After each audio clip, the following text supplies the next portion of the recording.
तो दोस्तों आपका एक बार फिर से हमारे चैनल नोटबोर्ड में स्वागत है। तो आज की ये जो वीडियो है, इस वीडियो में हम आपको इन्फॉर्मेशन देंगे कि इवेपोरेशन क्या होता है, उसका यूजेस क्या क्या हैं, उसके इफ़ेक्ट्स क्या क्या हैं। ठीक है, उसका वो हमारे लिए हार्मफुल है या फिर बेनिफिशियल है।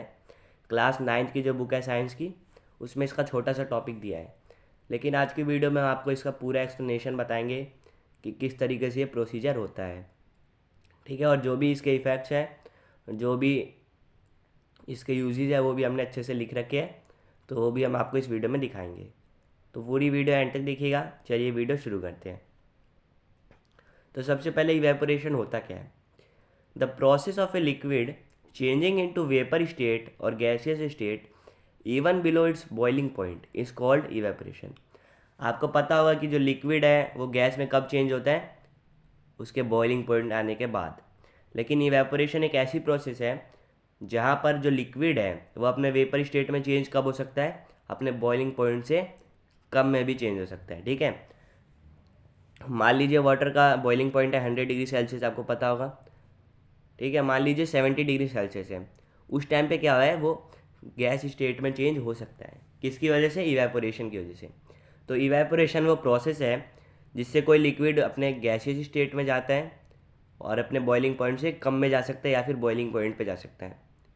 ठीक है, evaporation of a liquid can take place even at room temperature, though it is faster at higher temperature। Room temperature जो होता है 20 से 27 डिग्री सेल्सियस के आसपास, इसके बीच में, वहाँ पे जो है इवेपोरेशन हो सकता है।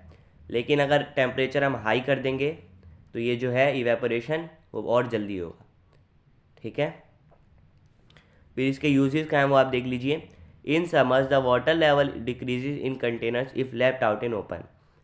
मान लीजिए आप कोई गिलास में पानी भर के रख देते हैं बाहर और बहुत धूप है, ठीक है, गर्मी के मौसम में, तो आप देखेंगे थोड़ी देर बाद कि उसका जो पानी का लेवल है थोड़ा सा कम हो जाएगा। आपको लगेगा थोड़ा सा पानी कहाँ चला गया, तो वो इवेपोरेट होके वाटर वेपर्स की फॉर्म में फिर, ठीक है, एटमॉस्फेयर में चला जाता है। ये सब क्या है? यूज़ है, प्रैक्टिकल यूज़ है इवेपोरेशन का। नेक्स्ट क्या है? The wet clothes dry due to evaporation of water present in them.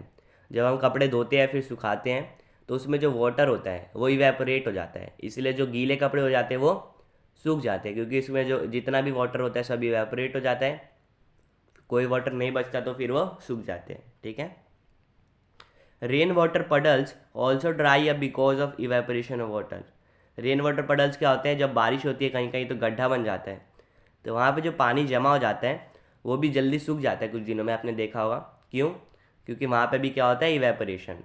तो ये इन सब एग्जाम्पल को आपको पढ़ के पता चल रहा होगा कि इवेपोरेशन जो है हमारी डे टू डे लाइफ में कितना यूज़फुल है, कितनी जगह उसका यूज़ होता है। फिर क्या है? Common salt is recovered from sea water by the process of evaporation. आपको पता होगा समुद्र में जो नमक पाया जाता है उसको किसकी प्रोसेस से निकाला जाता है? इवेपोरेशन प्रोसेस से।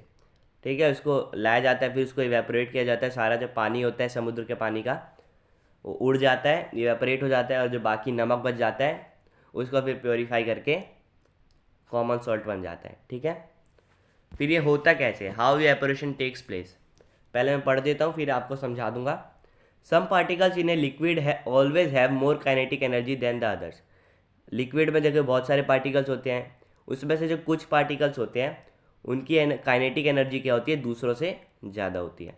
So even when a liquid is well below its boiling point, some of its particles have enough energy to break the forces of attraction between the particles and escape from the surface of the liquid in the form of vapor। तो क्या होता है? कुछ जो particles होते हैं उनके पास kinetic energy ज़्यादा होती है।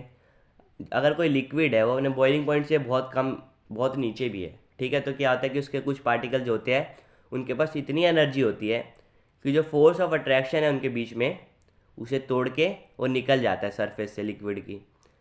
किसकी फॉर्म में? वेपर की फॉर्म में। Thus the fast moving particles और molecules of a liquid are constantly escaping from the liquid to form vapour. ठीक है, इसलिए जो फास्ट मूविंग पार्टिकल्स होते हैं जितने भी, वो लगातार ऐसे ही करके लिक्विड की सरफेस से निकलते जाते हैं और किस में कन्वर्ट हो जाते हैं? वेपर में। इसी तरीके से क्या हो जाता है? इवेपोरेशन। तो आप समझ गए कि बॉइलिंग पॉइंट से कम में भी क्या हो जाता है? इवेपोरेशन। क्यों? क्योंकि जो कुछ पार्टिकल्स हैं उनके पास क्या है? काइनेटिक एनर्जी ज़्यादा है। जिससे वो फोर्स ऑफ अट्रैक्शन तोड़ते हैं, ठीक है, और वहाँ से स्केप कर जाते हैं और लिक्विड की सरफेस से निकल के वेपर की फॉर्म में कन्वर्ट होके एटमॉस्फेयर में चले जाते हैं, जिससे क्या हो जाता है, इवेपोरेशन हो जाता है। फोर्थ क्वेश्चन हमारे सामने क्या आएगा, what are the factors affecting evaporation. Evaporation को कौन कौन से जो फैक्टर है वो अफेक्ट करते हैं। तो इसमें 4 है, आपकी बुक में भी, 9th की बुक में भी दे रखे हैं, और 4 यहाँ पे भी है, लेकिन मैं आपको इसमें डिटेल में बताऊंगा।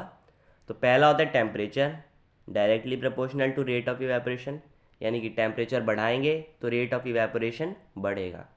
फिर आता है surface area, directly proportional to rate of evaporation, surface area जितना बड़ा होगा रेट ऑफ इवेपोरेशन उतना ज़्यादा होगा, उतनी जल्दी इवेपोरेट होगी बस जो भी चीज़ है। Humidity inversely proportional to rate of evaporation, जितनी ज़्यादा ह्यूमिडिटी उतना कम रेट ऑफ इवेपोरेशन, और जितनी कम ह्यूमिडिटी उतना ज़्यादा रेट ऑफ इवेपोरेशन। और वाइंड स्पीड क्या है, वो डायरेक्टली प्रोपोर्शनल है, यानी कि हवा की जो स्पीड है वो जितनी ज़्यादा होगी उतनी जल्दी इवेपोरेशन होगा। ठीक है, अब इसको सब कुछ डिटेल में समझते हैं। सबसे पहले आता है टेम्परेचर। ठीक है, तो टेम्परेचर का देख लीजिए, the rate of evaporation increases on increasing the temperature of the liquid. ठीक है, अगर टेम्परेचर बढ़ाएंगे लिक्विड का तो उसका जो रेट ऑफ इवेपोरेशन है वो भी बढ़ जाएगा। आइए, the rate of evaporation of a liquid increases on heating. Temperature कब बढ़ता है, हीट करने पे। तो हम बोल सकते हैं कि अगर हम किसी लिक्विड को हीट करते हैं तो उसका जो रेट ऑफ इवेपोरेशन है वो इंक्रीज हो जाएगा। When the temperature of a liquid is increased by heating it, more particles of the liquid get enough kinetic energy to go into the gaseous state. This increase the rate of evaporation.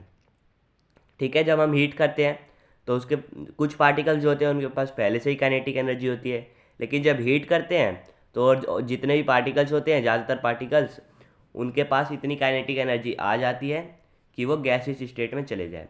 इससे क्या हो जाता है, जितना हम heat करते जाते हैं उतने पार्टिकल्स के पास काइनेटिक एनर्जी आती जाती है और वो कन्वर्ट हो जाते हैं वेपर स्टेट में, जिससे क्या होता है, रेट ऑफ इवेपोरेशन क्या होता है, इंक्रीज होता है।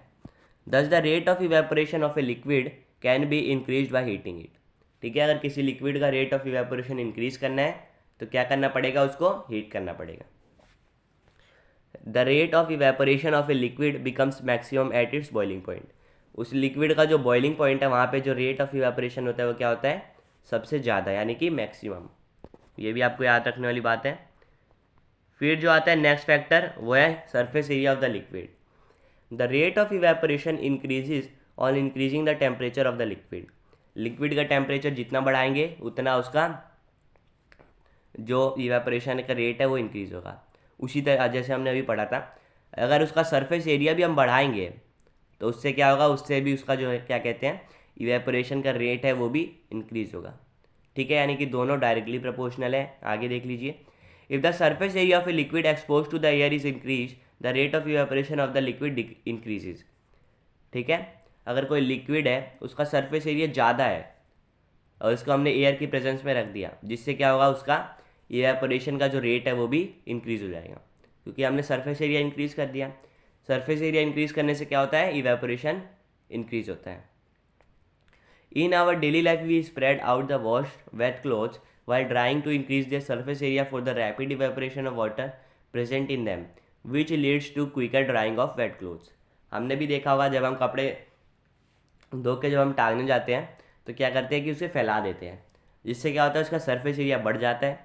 जितना सरफेस एरिया बढ़ जाएगा उतनी ही जल्दी क्या होगा, उसका इवेपोरेशन होगा उसमें जितना भी पानी है, और वो कपड़े जल्दी सूख जाएंगे।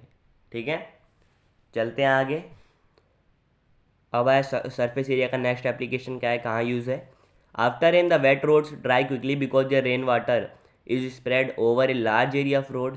This gives the particles of water a greater chance of escaping from the liquid.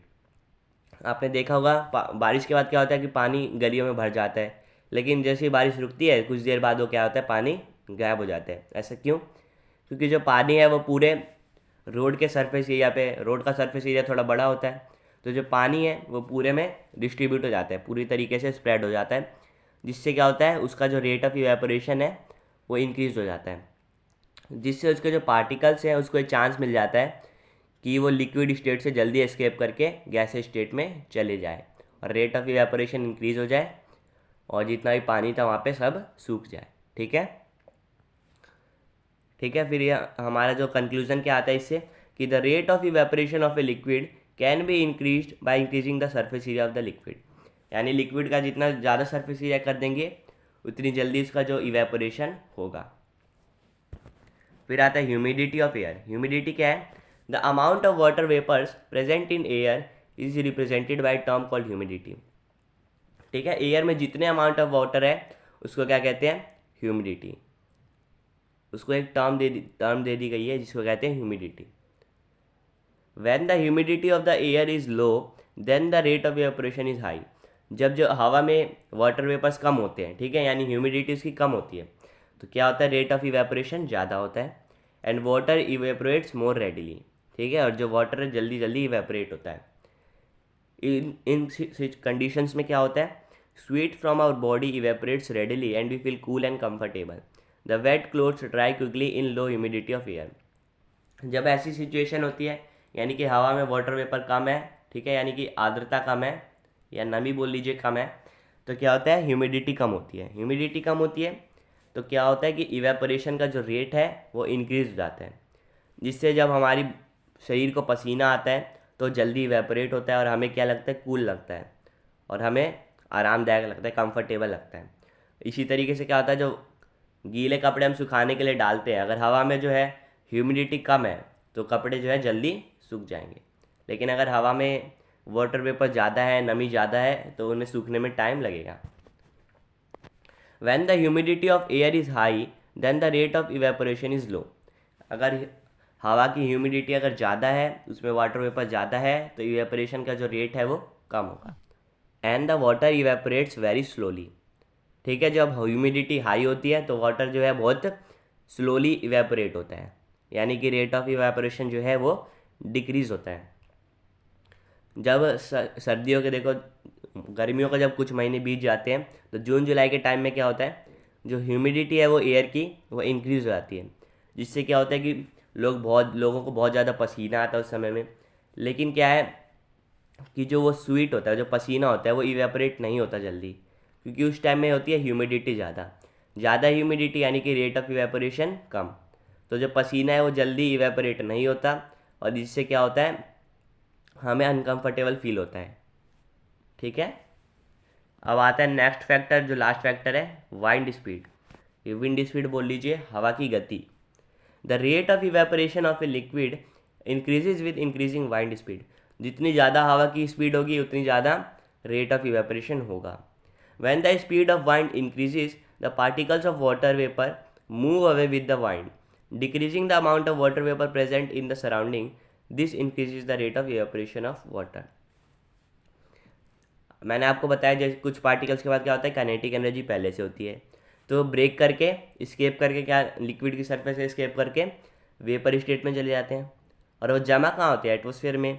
लेकिन अगर हवा की स्पीड ज़्यादा होगी तो जो वाटर वेपर्स जमा है एटमॉस्फेयर में उनको वो दूर ले जाएगा, जिससे क्या होगा? स्पेस क्रिएट होगा बाकी वाटर वेपर्स के, बाकी जो पार्टिकल्स हैं उनके लिए, कि वो भी इवेपोरेट हो जाए। तो वाइंड स्पीड क्या होता है कि जितने भी इवेपोरेटेड वाटर वेपर्स होते हैं उनको दूर ले जाता है, जिससे स्पेस क्रिएट होता है ताकि और जो पार्टिकल्स है वो इवेपोरेट हो जाए, जिससे क्या होता है कि रेट ऑफ इवेपोरेशन क्या होता है? इंक्रीज होता है। इसका एग्जांपल देख लीजिए, the washed wet clothes dry more quickly on a windy day because evaporation is faster due to the high speed of the wind. जब बहुत तेज़ हवा चलती है और उस दिन जब हम कपड़े धोकर जब टांगते हैं सुखाने के लिए, तो क्या होता है? बहुत जल्दी सूख जाते हैं। क्यों? क्योंकि हवा की स्पीड ज़्यादा होती है, जिससे इवेपोरेशन ज़्यादा होता है। फिर एक बहुत इंपॉर्टेंट क्वेश्चन आता है कि how does evaporation cause cooling. Evaporation की वजह से हमें कूलिंग क्यों महसूस होती है? Whenever a liquid is evaporated it must be supplied the latent heat of vaporisation. आपको पता होगा दो टर्म्स होती है, लेटेंट हीट ऑफ फ्यूज़न और लेटेंट हीट ऑफ वेपराइजेशन। जब सॉलिड से लिक्विड में कन्वर्ट करते हैं तो लेटेंट हीट ऑफ फ्यूज़न, और जब लिक्विड से गैस में कन्वर्ट करते हैं तो लेटेंट हीट ऑफ वेपराइजेशन। ठीक है, तो इसी वेपराइजेशन वाले की बात हो रही है। The cooling caused by evaporation is based on the fact that when a liquid evaporates it takes the latent heat of vaporisation. जो इवेपोरेशन की वजह से जो कूलिंग होती है वो इस बात पे बेस है कि जब कोई लिक्विड इवेपोरेट होता है तो वो लेटेंट हीट ऑफ वेपराइजेशन जो हम उसे देते हैं उसका यूज़ करते हैं, ठीक है, from anything which it touches by losing heat it this anything gets cooled. ठीक है, जब कोई लिक्विड इवेपोरेट होता है तो क्या करता है, लेटेंट हीट ऑफ वेपराइजेशन ले लेता है। किससे? कोई भी चीज़ हो सकती है जिसको भी वो छूता है। ठीक है, मान लीजिए हमारी सरफेस को उसने टच किया तो हमारी सरफेस से वो लेटेंट हीट ऑफ वेपराइजेशन ले लेगा। ठीक है, बाय लूजिंग हीट, और जो हमारी सरफेस है अगर उसे rate of latent heat of vaporisation अगर देगी तो हमारी जो बॉडी की सरफेस है उससे हीट लूज़ होगी, जिससे क्या होगा, हमारे हाथ को ठंडक लगेगी। जैसा कि आपने देखा होगा एसीटोन हो गया, या फिर जो नेल पॉलिश रिमूवर होता है जिसमें एसीटोन होता है, उसको जब आप अपने हाथ पे रखते हैं तो आपको बहुत ठंडा ठंडा फील होता है।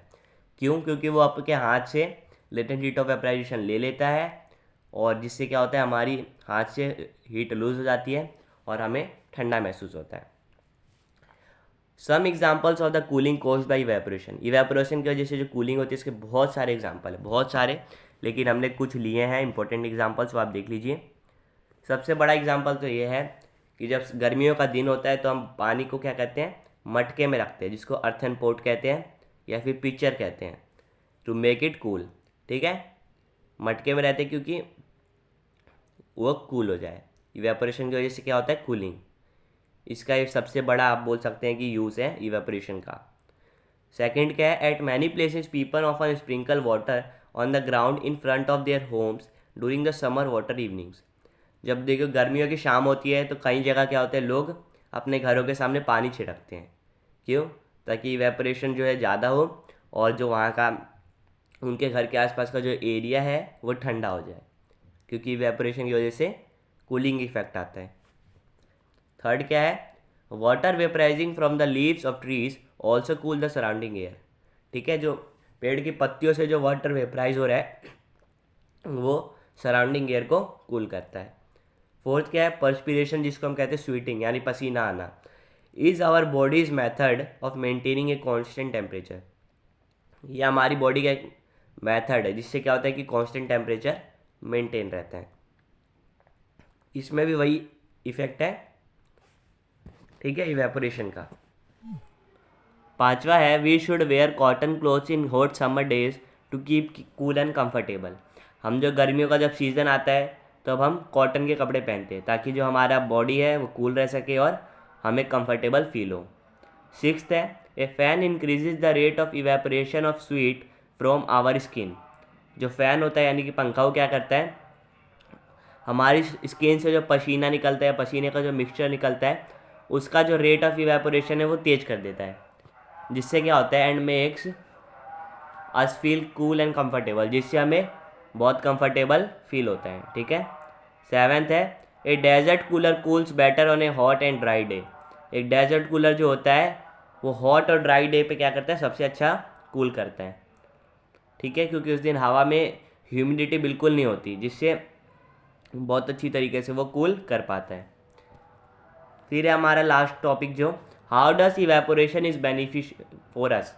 इवेपोरेशन जो है हमारे लिए बेनिफिशियल है या फिर हार्मफुल। तो वैसे तो अब मैं जितने पॉइंट्स मैंने लिखे हैं, बेनिफिट जो है इसके ज़्यादा हैं, हार्मफुल इसके बहुत कम है, हार्मफुलनेस बहुत कम, इसके डेंजर बोल लीजिए या डिसएडवांटेज बोल लीजिए। तो एक ही मैंने डिसएडवांटेज लिया है और बाकी जितने भी है वो एडवांटेज है इसके। पहला क्या है, evaporated water helps to cool the earth as a whole. Evaporated जो वाटर है उससे जो अर्थ है वो कूल हो रहा है, जिससे क्या हो रहा है, ग्लोबल वार्मिंग कम हो रही है। Evaporation of water from trees and lakes could have a cooling effect on the entire atmosphere. जो ट्रीज और लेक से जो इवेपोरेशन हो रहा है वाटर का, उससे क्या हो रहा है, पूरे एटमोसफियर में कूलिंग इफेक्ट हो रहा है, जो कि अच्छा है हमारे लिए बेनिफिशियल है। Evaporation helps processing plants save money while helping to protect our environment. जो प्रोसेसिंग प्लांट्स होते हैं वहाँ पे क्या होता है, कई बार ज़रूरत पड़ जाती है मशीनों की इवेपोरेशन के लिए, लेकिन जो इवेपोरेशन है उससे क्या हो रहा है कि उनकी पैसे की बचत भी हो रही है और हमारा जो इन्वायरमेंट है वो मशीनों से बच भी रहा है। एक तरीके से हमारे इन्वायरमेंट की प्रोटेक्शन हो रही है। इंडस्ट्रियल यूज़ क्या है, it can be use to separate clean water from a waste stream. कोई वेस्ट जलधारा है, मतलब जिसमें कूड़ा कचरा सब है, तो उसमें से अगर हमें क्लीन वाटर सेपरेट करना है तो वहाँ पे भी हम इवेपोरेशन का यूज़ कर सकते हैं। ठीक है, तो ये इंडस्ट्रीज़ में बहुत ज़्यादा यूज़ होता है। It can be used to pre-concentrate food, to increase the solid content of food, to change the color of food, and to reduce the water content of a liquid product almost completely. Evaporation का use कहाँ कहाँ होता है? Food को pre concentrate करने के लिए, उसका सॉलिड कंटेंट इंक्रीज करने के लिए, कलर चेंज करने के लिए, या फिर उसमें जो वाटर का कंटेंट है उसे पूरी तरीके से ख़त्म करने के लिए. It is a type of physical change so it can be reverse easily. एक तरीके का फिजिकल चेंज है इसलिए इसको रिवर्स कर सकते हैं आसानी से. It is an endothermic reaction, यानी कि इसमें एनर्जी रिलीज़ नहीं होती, हमें एनर्जी प्रोवाइड करनी पड़ती है. ठीक है. Most importantly it helps to reduce global warming which is a major point of concern at this time. और ये क्या करता है? ग्लोबल वार्मिंग को रिड्यूस करने में भी हेल्प करता है, जो इस टाइम पे बहुत बड़ी चिंता का विषय है एक तरीके से. ठीक है. आप सुनते होंगे कि ग्लोबल वार्मिंग बढ़ रही है, लेकिन ये क्या करता है? कम करने का काम करता है, जिससे क्या है, ये एक इस तरह इसका एक बेनिफिट आप बोल सकते हैं कि ये इवेपोरेशन का बेनिफिट है. फिर dangers. With more evaporation, there is more water in the air, so storms can produce more intense rainfall events in some areas. This can cause flooding, a risk to the environment and human health. जितना ज़्यादा evaporation होगा उससे क्या होगा? जो storms है वो ज़्यादा इंटेंस रेनफॉल इवेंट क्रिएट करेंगे कुछ एरियाज़ में, जिससे क्या होगा कि फ्लोडिंग होगी, a risk to the environment and human health, जिससे बाढ़ आने का खतरा रहता है, और जो कि इन्वायरमेंट के लिए और ह्यूमन हेल्थ के लिए बहुत नुकसानदायक है. Thus we can conclude that evaporation is more beneficial than harmful. इससे हम क्या कह सकते हैं कि इवेपोरेशन का जो बेनिफिट्स हैं वो ज़्यादा है, लेकिन इसका जो हार्मफुलनेस है वो कम है. ठीक है. इसी के साथ जो हमारी वीडियो है ख़त्म होती है. होप आपको ये वीडियो अच्छी लगी. अगर अच्छी लगी तो प्लीज़ लाइक, शेयर और सब्सक्राइब कीजिए. आपसे फिर मिलेंगे नेक्स्ट वीडियो में किसी और टॉपिक के साथ. तब तक के लिए bye bye, see you again and thanks for watching.